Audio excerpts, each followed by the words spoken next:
do something you're very passionate about. And don't try to chase what is kind of the hot passion of the day. People say you have to have a lot of passion for what you're doing, and it's totally true. And the reason is because it's so hard that if you don't, any rational person would give up. It's really hard, and you have to do it over a sustained period of time. So if you don't love it, if you're not having fun doing it, and you don't really love it, you're going to give up. So just go and do it, try, learn from it. You'll fail at some things. That's a learning experience that you need so that you can take that on to the next experience. And don't let people who you may respect and who you believe know what they're talking about, don't let them tell you it can't be done. Because often they will tell you it can't be done, and it's just because they don't have the courage to try it. You have to have an emotional investment in what you're doing. If you don't love what you're doing,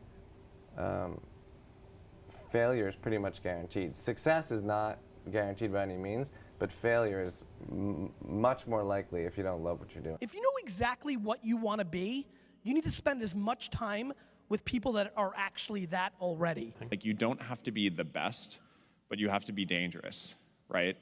You have to learn just enough to be dangerous, to build an idea, concept it, and show it to the world. And then it turns out there are lots of other people, including all 170 employees that work at Instagram, who are much better at doing all that stuff than I am.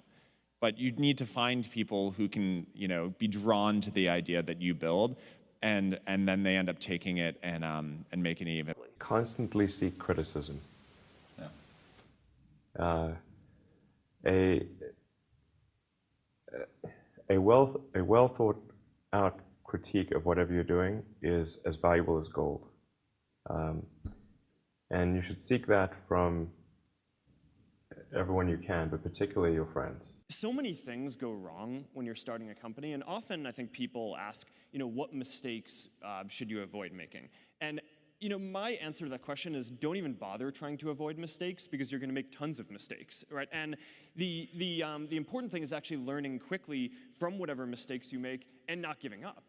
Right, and I mean, there are things every single year of Facebook's existence that could have killed us or made it so that it just seemed like moving forward and making a lot of progress just seemed intractable, but you just kind of bounce back and you learn, and nothing is impossible. You just have to kind of keep running through the walls. I think the reality is just, not quite so glamorous. There's there's an ugly side to being an entrepreneur. And also, just more importantly, what you're actually spending your time on is just a lot of hard work. Sam mentioned this, but you're basically just sitting at your desk, heads down, focused, answering customer support emails, doing sales, figuring out hard engineering problems.